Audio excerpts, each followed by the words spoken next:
And you had dress clothes and play clothes and shoes. You probably had barn shoes and house shoes, and maybe you took your shoes off at the house and walked barefoot. No, we didn't do that. But you couldn't wear those barn shoes. You probably had a place at the back door that you could change. We definitely had. Well, we were raised by parents that you made use of everything, and everything had to last and be taken care of. So we had to take care of our clothes too. Well, I remember changing into a special pair of blue jeans. We rolled them up to our knees. Yes. And that was my play. After you got home from school, you hung up your dress, and you didn't wash everything every time you wore it. Once a week, we washed. And did you bathe once a week? We did in an old granite. Well, this is before we got our bathroom. Yeah. She was in the 4th grade when we got our bathroom, which was a really big deal. Oh, yeah. But we had this old granite tub. Love that bathroom. And believe it or not, there was an electric heater, which I have one somewhere. I bought one at a flea market because it reminded me of it.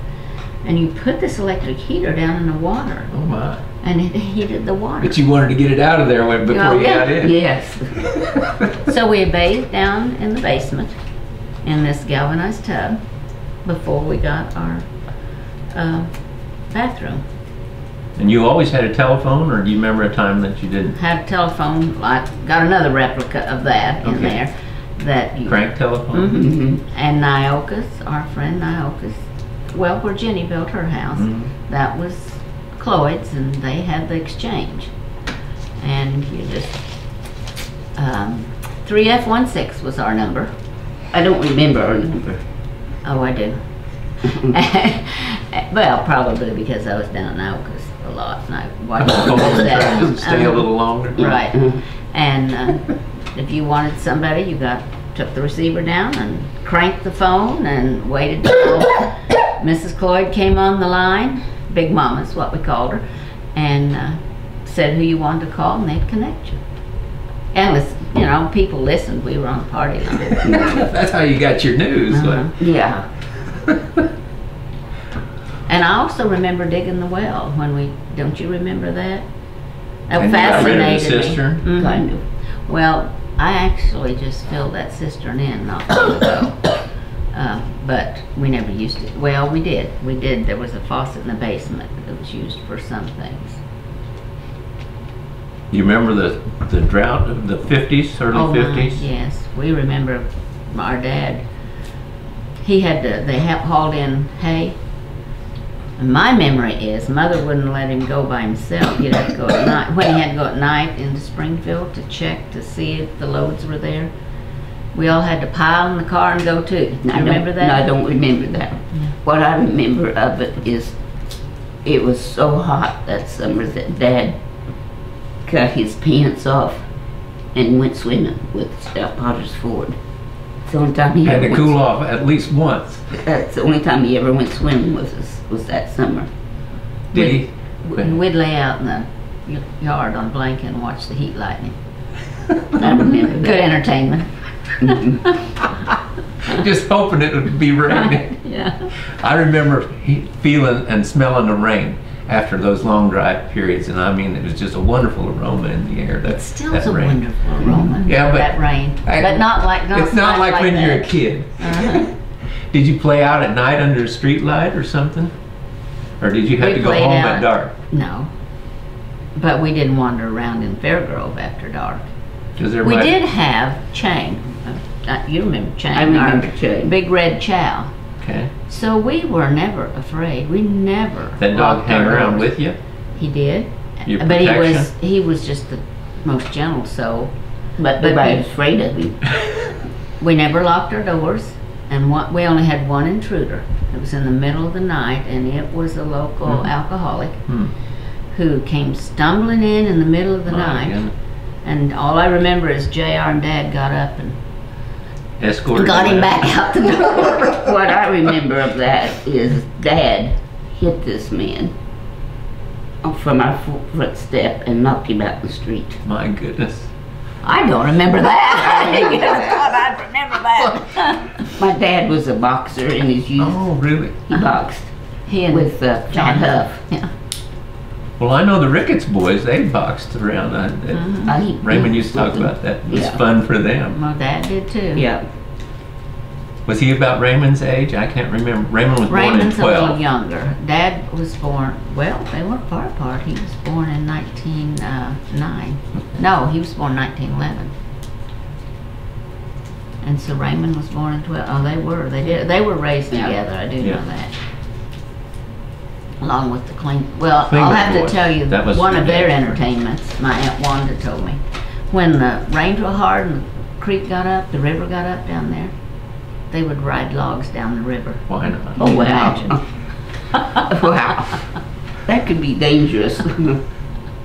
Well, I thought it was interesting that you had talked about Bert being the horse doctor and Michael has gone into veterinary medicine. Yes. That is really interesting. That's like 2 or 3 generations later. Right. What made Michael decide to do that, do you think? He wanted to ever since he was a young little boy down to our farm. I can remember that's always what he wanted to be, was a veterinarian.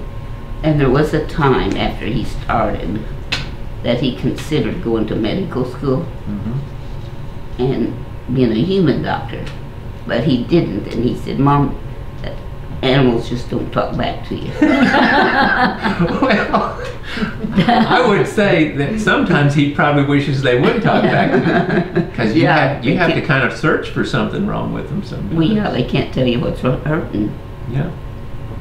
Except you know that they are. And how long have you been working with the animals over there with Michael in the office? 4 or 5 years or longer than that? Since he started. He started in...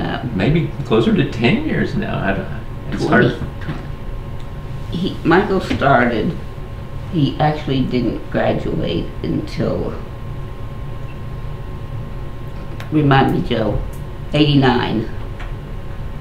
He graduated, and then he started, he worked out of his truck because he couldn't,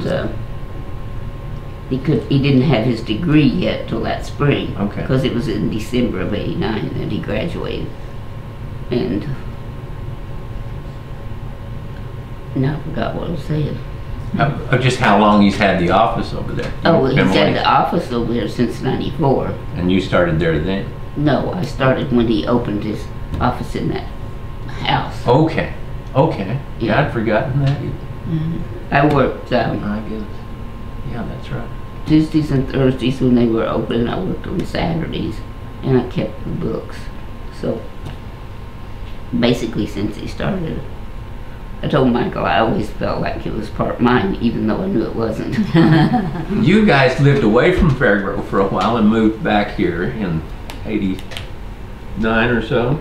Yes, we moved back in 88. What made you move back to Fairgrove? What appeals to you about Fairgrove? So, when I was young, I couldn't wait to get out of Fairgrove. I know. Could not wait to get out of it. She also said she'd never move back. She'd never leave the city. And, I was so glad to come home. I was gone 28 years. Can I tell a story on you? You're Part of going our to anyway. entertainment was we would go fishing. Lake of the Ozarks, our river. There was a river place we'd go called Green Mills. Green Mills or Corkery or something. Corkery is on the Niagara River. Well, see that. I'm not a fisherman. fishing. Anyway, we were coming back, and she said, "Oh, it may look ratty to some people, but it sure looks good to me." No, scrawny. She said scrawny. It may look scrawny to Fairgrove may look scrawny to some people, but it sure looks good to me. Had you been gone a week? A day. We never went on vacation. We'd been to Columbia, hadn't we? My dad, we started a vacation once, and that we were going to Iowa to visit friends. We got far enough That's a big deal. that he wouldn't pay the motel, and we turned around and came back. Yes, Caught I JR remember that. and Sidney Harmon drinking beer in the kitchen. Oh, they scattered.